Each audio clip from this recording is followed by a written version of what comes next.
Would you say that there is a war on the West going on right now and really has been going on for at least a generation? Take a look at this clip over here with Douglas Murray talking on Sky News. And it seems that there is, in various manifestations, always an ideological war against the West happening in front of our eyes. No matter where we look, there's people that want to take down the West. So let's watch this clip together and then talk about it. But first, hit that subscribe button over there in the corner. We'd love to stay in touch. Check this out. Joining me now is Douglas Murray, author of a number of international bestsellers, including his latest book on democracies and death cults, Israel and the Future of Civilization. Douglas, let's start in the UK, where it's apparently Islamophobic to accurately report on Islamist terrorism, such as the Manchester Arena bombing. Descriptions such as a knife-wielding man yelling Islamic slogans have led to complaints lodged by the Muslim Council of Britain's Media Monitoring Unit. I do wonder, Douglas, what is the impact of these complaints? There seem to be plenty of them. And how does that impact how these stories are reported? Well, Rita, I mean, it impacts absolutely everything. It impacts the ability of the British public to comprehend or understand reality. There's a very good example of the consequences of these kinds of silencing and intimidating techniques, which is basically that anyone who writes in the British press about any issue to do with Islamist terrorism will be criticized by various of these bodies for spreading Islamophobia and so on, so that you can't say what the bomber said. For instance, if he said Allahu Akbar, you just got to say, oh, he has said some words. And there are consequences for this all the time. We just passed the 20th anniversary of the 7th of July 2005 suicide bombings in London, when 4 Islamist terrorists, homegrown, detonated suicide vests on 3 London Underground trains and a bus. 20 years on, the BBC's documentary and other documentaries, in fact, about this, as my colleague Rod Liddell wrote about in last week's Spectator, if you hadn't been alive 20 years ago, or you knew nothing about those bombs, you could easily have come away with the interpretation of events that was basically some people from Yorkshire inexplicably exploded devices and blew up and killed a lot of Londoners, as if maybe the bombs just let themselves off, or maybe it's just a problem with Yorkshiremen. This is the consequence of shuttering down free and open discussion like this and accurate reporting. The consequence is the general public will not have an accurate understanding of the reality that we have been in and that we are in now. And so many in the media self-censor anyway. You don't need this complaint system. Just ideologically, many of them are reluctant to explain what is happening. So when you put this on top of it, and the Muslim Council of Britain's Media Monitoring Unit is also criticising works of fiction, Douglas, TV dramas that might show a Muslim character, for example, who doesn't want to wear a hijab, or a Muslim character who drinks alcohol or is gay. That's also, at times, attracting complaints. Yeah, I mean, look, everything is going to attract complaints from a professional complaints issuing unit. And that's what this unit of the Muslim Council of Britain, which consecutive British governments will not have anything to do with because they regard them as being too radical. This is what the MCB's Media Monitoring Unit does. It just fires off endless complaints in the hope that it basically intimidates editors and writers and journalists from saying accurately what they see with their own eyes. Don't forget that there are other consequences to this, and just one is worth reminding people of, which is that in Manchester, some 10 years ago, the police did a training exercise for what would happen if a suicide bomber went off. And they and the emergency services were criticized because in the scenario practice for the ambulance crews and so on, the actor playing the terrorist shouted Allahu Akbar. All the local police in Manchester had to apologize for this. It was terrible to have done this. It was condemned as Islamophobic by all these monitoring watchdogs.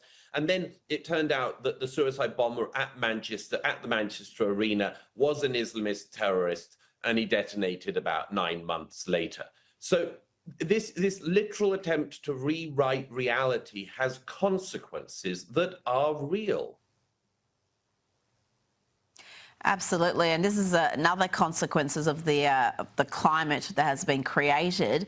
A 12-year-old girl, Courtney Wright, she was removed from her class, Douglas, separated from other students, and then sent home. Her father was called to come and collect her. Why? Well, she had the audacity to wear a Union Jack dress on a day where students were encouraged to wear traditional cultural dress to celebrate the rich diversity of our community. Apparently that's highly offensive to be wearing a dress featuring the Union Jack.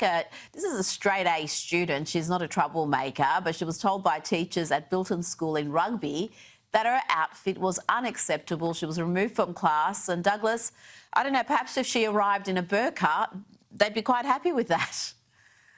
Well, it's a tricky one, isn't it, Rita? Because, I mean, this is such a delicate era that you're damned if you do and you're damned if you don't. I'm sure that if she'd have turned up in cultural clothing of another culture that somehow, because of today's version of reality, you weren't allowed to do, she could have been sent home for doing that. She could have dressed up as a Native American and been sent home for that. Yes. She could have been... I mean, it's very hard to know what you're allowed to do in these days. If you're allowed to dress up in something representing your own culture, you can be sent home. But if you dress up as something representing another culture and it doesn't quite fit that day, you can also be sent home. So it's quite hard. It's not surprising that a child might tread on the wrong tracks on this, because after all, you know, who knows what the rules are meant to be these days, other than, as this case shows once again, you're allowed to celebrate every culture other than your own if you're in the West. If you're in the West, you're not allowed to ever celebrate your own culture, but you can only celebrate the wonderful cultural diversity which everyone else brings.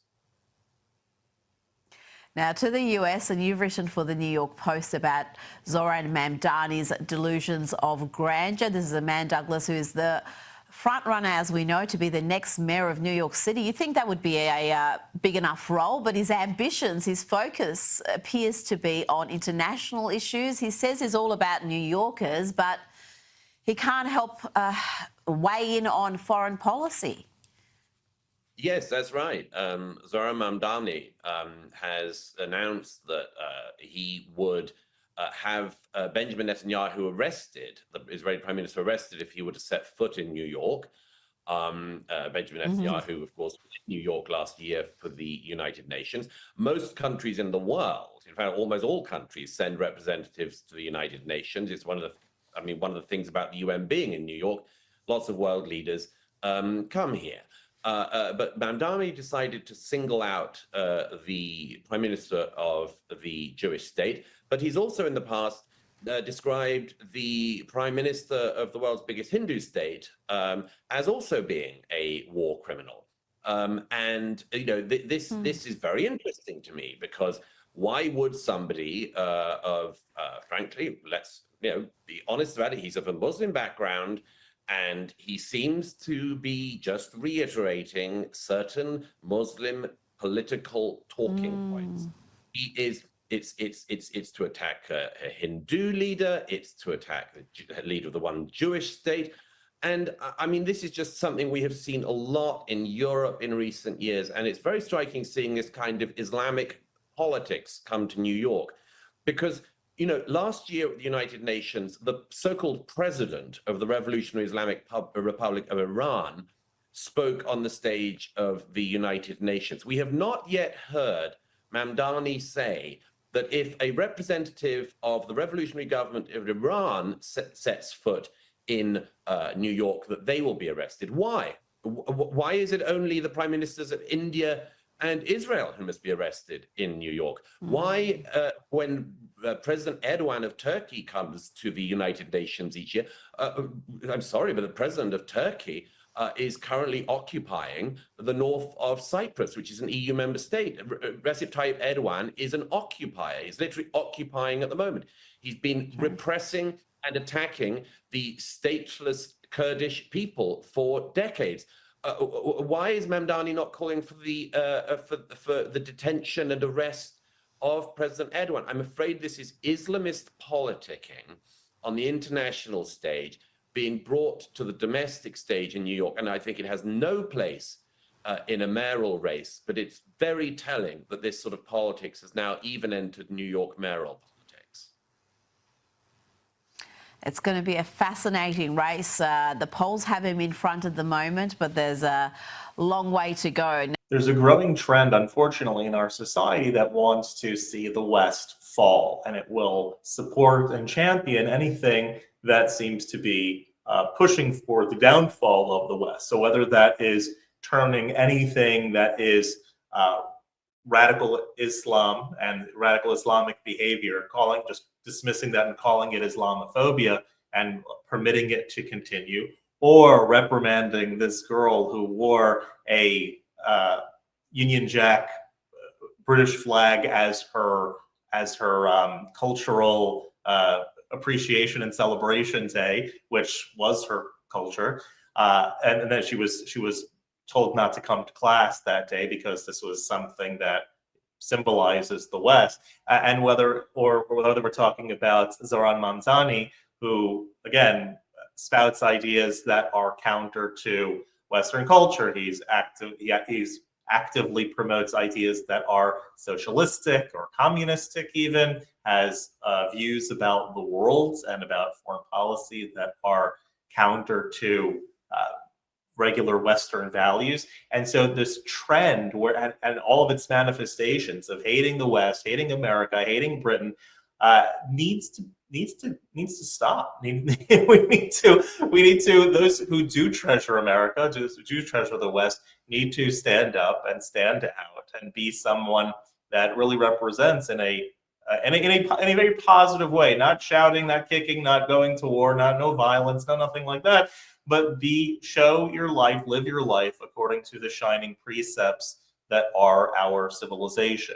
Especially for Westerners, our main focus should be what builds Western civilization, what undergirds Western civilization, and that is the so-called Judeo-Christian values, what I like to call the Hebrew Bible values, those values that are rooted in biblical tradition, traditional religious precepts about living in a civil society. That's what has made Western civilization produce the freest and most prosperous civilization in the history of all of humanity. And so the more that we have nothing to be on the defensive about, it's something that we should live and continue and build up. And God willing, living a life of light will dispel the forces of darkness that are very prevalent, unfortunately, showing themselves in our society. If you like this content overall, hit that subscribe button over there in the corner. We'd love to stay in touch. Take care.